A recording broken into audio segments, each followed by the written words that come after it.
It's gone 1 o'clock, so I declare this meeting of the Audit and Risk Committee open, and I'll ask the COO to lead us in a karakia, please. Kia ora. Tua ki runga, tua ki raro, tua ki roto, tua ki awaho. Tua ki te here te tangata, ka rongo te pō, ko rongo te ao, humie, huie, takie. Thank you. I think we've got everyone here. So do we have any apologies? No? Do we have any declarations of interest that the committee members want to raise at this time? I'll take that as a no. So we come to the confirmation of the minutes for the last meeting. Does anyone have any points that they want to raise in connection with those? If not, can I have a mover and seconder? But we'll take both at the same time. That the minutes of the committee meeting on the 8th of June is confirmed, and the confidential minutes. Councillor Mackenzie. Sorry. Graham McGlynn. All those in favour say aye. Aye. Against? Carried. Thank you very much. Which brings us to item 7.1. Oh, yeah, I did them both together. Okay, cool. Yep. Excuse me. Health and safety report.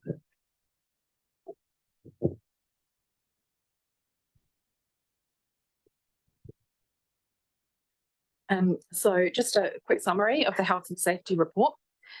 So the health and safety function has recently been moved into the assurance and improvement team, and the new manager for that team will be starting on the 9th of October. That will be Deirdre Himerera, and following her start, there'll be an appointment of a team leader health and safety, and that role is already out for recruitment. This report contains data for the 2022-2023 financial year for the full year. And while we provide a reporting, we are looking at how we can improve this health and safety reporting going forward, both to the council and also internally.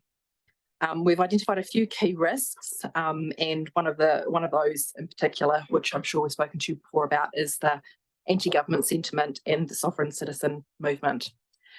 Are there any questions?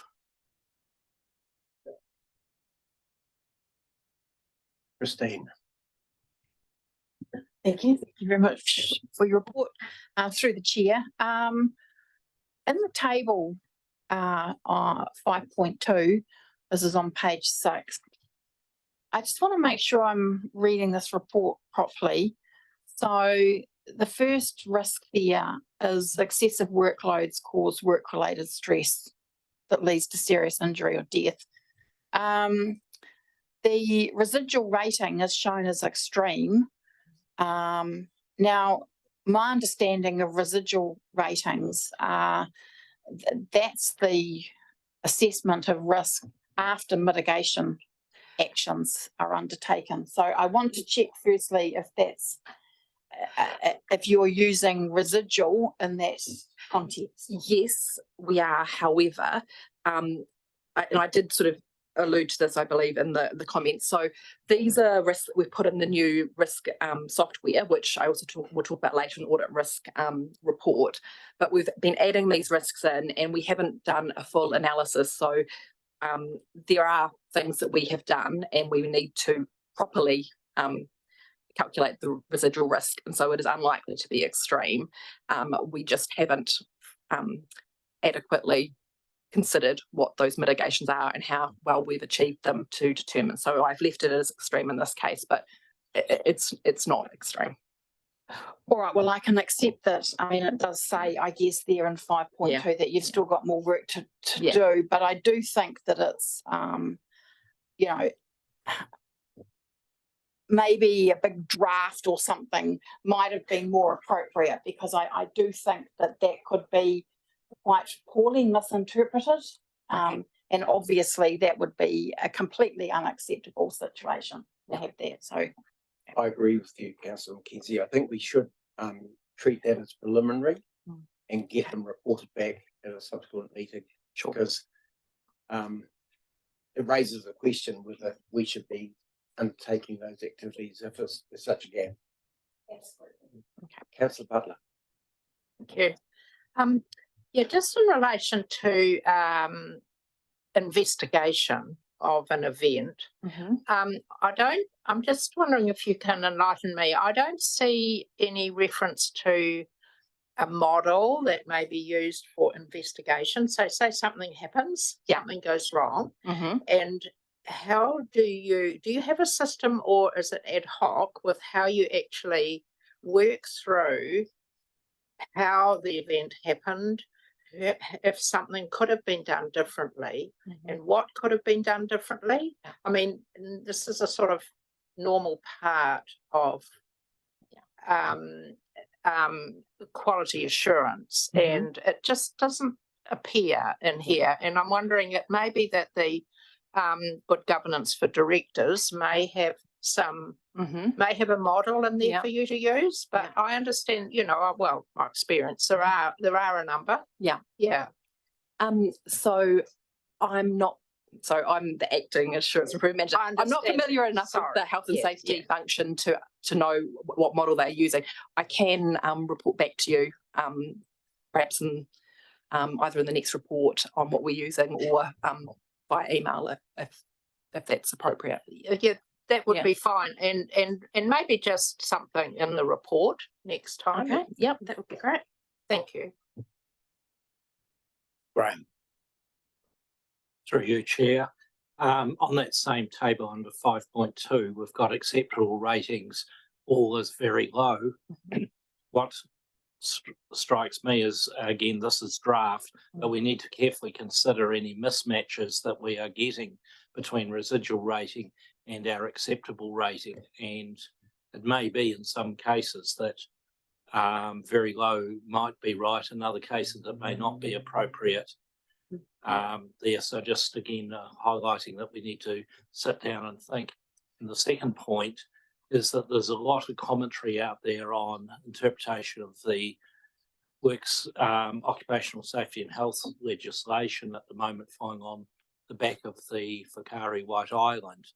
And probably a point forward to a future agenda is really an analysis of the various legal firms that are passing comment on what it all means, to see whether there are any crumbs in there that we ought to be appreciating and understanding as a result of probably quite a significant development in case law in New Zealand. Yeah. Thank you, Graham. Can I ask, on page 10, the table which sets out the training that's been completed. I'm very pleased to see that, but I don't have a context to be able to know how well you're doing. It's like drone flying certification, one, but what's out of the potential number of people that could or should hold that or done that course? So can we just sort of track it so we have some context in future reports, please? Yes, sure. Thank you. Christine. Thank you, through the chair. I did just have one other small comment about this report. 7.4, so we've got this e-roads to manage the council's fleet management system. I was having to ask myself when I read this paragraph, what is an overspeed? Is that speeding? But anyway, just not familiar with that term. But it says a system is in place to manage staff overspeeds, which you could interpret as saying, well, there's quite a few of them and we need to manage it. But I mean, obviously it would be better if we didn't have any. So, I mean, is it an issue, or I'm kind of left wondering what this is actually telling me? Through the chair, a good question, Councillor Mackenzie. When we say manage over speeds, we have e-roads in the car so that people can see when what the speed they're going and if they're over speed, and that's reported back. It's tracked. It uses satellite links, so it's real time GPS knowledge. Also, things like cornering, etc. I do challenge the harsh braking because you're trying to avoid hitting someone who's gone through an intersection. You probably would want a harsh brake. But the overspeed is really someone who's gone over what we think is a tolerable amount. We get a report through to the leadership team. We review those. A more detailed report goes through to the general manager of that group with the person's name, and then they will have a conversation. So when we say managed, that's how it's managed. And it would be a performance issue if it were continued. Good. So we do have quite a robust, system wrapped around that, which is good to hear because, given the widespread geographic nature of the district and the amount of travel that's concerned, I mean, vehicles have to be one of our, the things that we potentially would lose sleep over. Page 9. The near misses. There's obviously quite a few of those. Can you just give us an outline of what processes are followed to follow those up and make sure they are adequately controlled, please?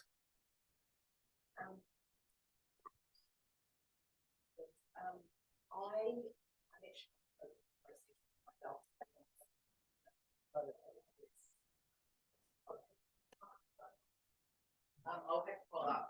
Microphone. Oh, sorry. Apologies. I'm not familiar with the process myself. However, Barbara, are you willing to let us know about this? Near misses, we follow up on all near misses because or near hits they are, because they are actually what hopefully will prevent something happening in the future. So I follow up with the person, I follow up with the manager, and if there's any processes need to be changed, that's where we do them. And if it's something that needs to go on the risk register, we add it to the risk register. You always get satisfactory resolution of those. Definitely. You do? Yes. And you, every week they also go to the leadership team who also follow up with us to make sure that we've done something about them. Are there any key learnings that arise out of those that this committee should be aware of from time to time? Gosh, off the top of my head, because I've given you a whole year, it was quite a lot. Yeah. I tried to put in. Obviously, this is my first report I've done for you, so I did actually try to put in any learnings we got, but the reports going forward will have those learnings for anything that is high risk. Janine. Just to add to that, yes, there are several key learnings in terms of making them available to this committee. We can summarise those, but the things that jump into my mind, so the ELT do examine all of the health and safety incidents, whether it's a small, low level or much more concerning. And we, in our reporting system, it remains underway until we've concluded and responded to any of those issues that remain there. A couple of things that I think would be useful for this committee to be aware of. One of our learnings is around following up with our contractors. A lot of our near misses are actually our contractors not necessarily observing the health and safety requirements. So having a loop back through to the employer, down to the employee, having mediated sessions at times. So we really do have quite a strong follow-up process there. And the other thing that comes through is, which we have now adopted, is the need to do a site assessments before we go out on site for safety risks or community meetings. So we've now adopted, which I think the only will probably touch on a little bit more, we've adopted a template that we stole from MSD, and now we are undertaking those risk assessments. Thank you. That's good. Any more questions? There aren't. Can we have a mover and seconder? Thank you. Thank you, Graham. All those in favour say aye. To the contrary, carried. Thank you very much. That was good. That brings us to item 7.2, protected disclosures policy and procedures. Welcome, Leith.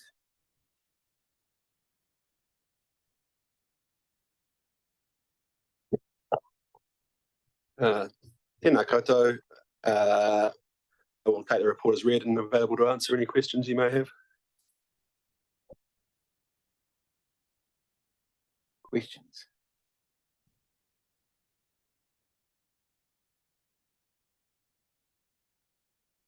None. Oh, Christine. Paul's got a question. Thank you through the chair. It's good to update your current policy based on the change in legislation. I guess when I read a policy document on this topic, I'm just always thinking that if I was the person in the organisation and I had something that I wanted to say and I looked at the policy, do I think that I would feel comfortable about the policy and then raising it? And the only thing in the policy that I was thinking about when I read it, it's actually when we talk in the policy about, if we're going to have an investigation, we're going to need to set up an incident team and we're going to have legal people and wellbeing and finance and health and safety and IT. And I'm sitting here and I'm going, is it really going to be kept private? Because suddenly I'm being exposed to all those people potentially. So that's just, I don't know, obviously you've considered that, but the primary thing is we want to make this policy so that people feel that they're going to be safe if they've got something that they need to raise. So it's just a comment really. Through the chair, look, I absolutely agree. We want to make it, I think we do have an environment where people can feel confident that if they make these kinds of disclosures, they're kept confidential.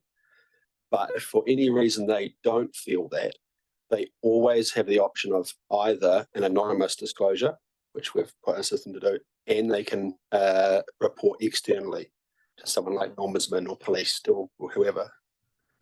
So we can do what we can. Yeah.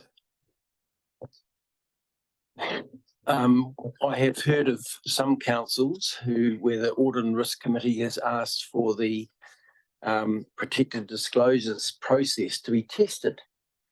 And they found it quite beneficial to make sure that they're comfortable that it does work.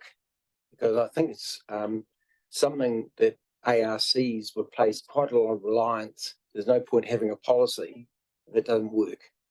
So that might be something this committee might like to consider. Councillor Butler. Yeah, I'm just wondering about serious wrongdoing as opposed to not serious wrongdoing. And is there any thought that there could be a sort of hiccup there with, somebody just being, or I suppose, in the process that would find it, but somebody reporting something that is actually not serious. And how do you know if it's serious or not? Do you understand what I mean? It's just a little bit of a risk there, isn't it? That, that you could have somebody who was maybe making trouble for another staff member or something like that. Through the chair, I don't think that is a risk. I think if someone makes a good faith disclosure, and this is the sort of the gold standard of how you deal with good faith, allegations of serious wrongdoing, then if it turns out not to be serious wrongdoing, but still needs to be addressed by the council, then it can move into a different process. But you're starting at the right place if you use this process. Okay, that reassures me. Thanks. Yes, I would agree with that. I think any disclosure, you have to look into it because it might, on the face of it, appear to be insignificant, but it might be quite serious when you get into it. And I think, I think this committee would be interested to make sure they are all looked at. Graham.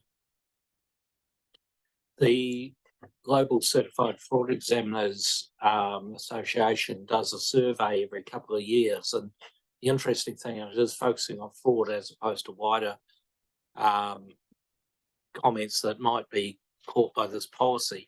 But somewhere close to 90% of frauds are identified by tip-offs.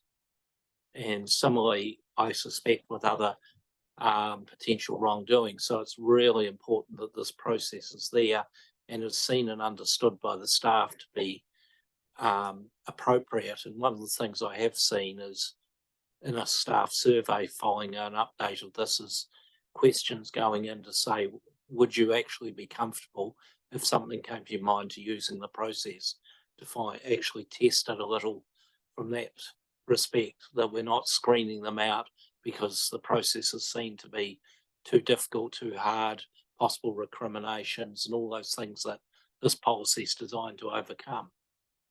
So as well as testing it, perhaps getting staff awareness of it. Have you heard about it? 6 months, next staff survey that's done, whatever, 6-12 months down the track, and ask some questions specifically whether people would be happy and confident, and if not, why not? Through the chair, look, that's a really good idea, and I do note that the Act currently requires some pretty proactive communications around when these policies are adopted, and I believe on an annual basis that people should be reminded about these policies. But I agree, that's a good idea. If there are no further questions, can we have a mover and seconder for the resolutions that are up on the screen, please? Oh, thank you. Thank you, Graham. All those in favour say aye. Against? Carried. Thank you very much. We now need a resolution to move into public excluded. Can I have a mover and seconder for that, please? Thank you, Councillor Bryant. Thank you, Councillor McKenzie. All those in favour say aye. Against? Carried.